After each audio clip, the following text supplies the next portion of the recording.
दूसरा, भारत सेक्युलर होने से पहले ही इतने सारे कौमों को शरण दे चुका है।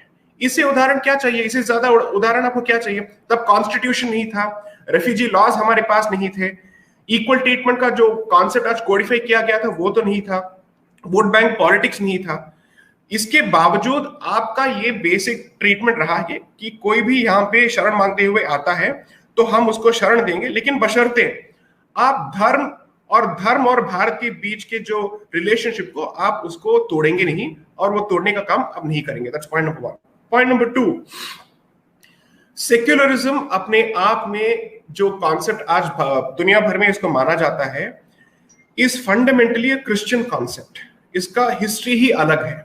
ओके, तो इसलिए भारत के इतिहास को और उसके बर्ताव को और उसके कॉन्डक्ट को सेक्युलरिज्म के मापदंड के बेसिस पे नापना बहुत ही गलत होगा, क्योंकि हम ये तय कर चुके होंगे कि भारत के अतीत को भी हम यूरोप के स्टैंडर्ड के बेसिस पे हम इसको डिसाइड करने की कोशिश करेंगे।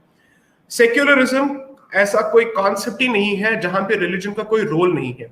सेक्युलरिज्म का बेसिक लेट्स से उसकी पैदाइश तब हुई थी जब चर्च और राज परिवारों के बीच में रिलीजन और लेट्स से एडमिनिस्ट्रेटिव एक्टिविटीज के इश्यूज का बंटवारा कैसे होता है, ओके, उस बेसिस पे सेक्युलरिज्म का बेसिक लेट्स से कॉन्सेप्ट जन्मा था। इसका भारत से इसलिए कोई लेना देना नहीं है क्योंकि धर्म के अंदर राजपाट कैसे होता है, राजतंत्र कैसे होता है, राजधर्म कैसे होता है, वो उसके अंदर ही समाया हुआ है। तो मेरे हिसाब से सेक्युलरिज्म जो डिवाइड करता है रिलीजियस और सेक्युलर के बीच में, पॉलिटिकल और रिलीजियस के बीच में, इस डिवीजन को भारत का जो धर्म है, मूल विचार है, इसको नकारता है, हम इसको नहीं मानते हैं। ओके, आज आप देख रहे हैं कि इतना सेक्युलरिज्म के बारे में बोलने के बावजूद ऐसा एक पॉलिसी बताइए, ऐसा एक गवर्नमेंट बताइए जो रिलीजन के मामलों में हस्तक्षेप नहीं करता हो, या फिर रिलीजन के आधार पे पॉलिसीज को नहीं बनाता हो, या फिर रिजर्वेशन नहीं होता हो, एक्सेस टू रिसोर्सेज नहीं होता हो। सो प्रैक्टिकली तो ये तो एस्टैब्लिश हो चुका है कि दुनिया भर में कुछ हो ना हो, भारत के अंदर तो आपका सेक्युलरिज्म पूरी तरह से फेल हो चुका है, क्योंकि एक भी गवर्नमेंट नहीं है जो रिलीजन से पूरी तरह से अछूती है। Okay, that's the fact.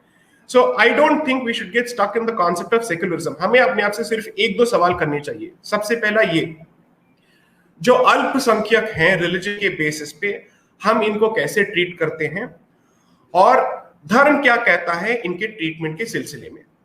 3, इनके ट्रीटमेंट को नजर में रखते हुए क्या हम भारत के आइडेंटिटी को पूरी तरह से त्याग देंगे। मेरा कहने का मतलब ये है, आप अपनी माता को या फिर अपनी माता के आइडेंटिटी को या अपने परिचय को इसलिए थोड़ी छोड़ सकते हैं क्योंकि बाहर से जो आता है वो आपकी माता को अपनी मां नहीं समझता है, या फिर वो आपकी आइडेंटिटी से मेल नहीं खाता है। लोगों को अकोमोडेट करने के लिए अगर आपने आइडेंटिटी को छोड़ना शुरू किया तो आपकी तो खुद का कोई आइडेंटिटी या कोई परिचय तो होगा ही नहीं।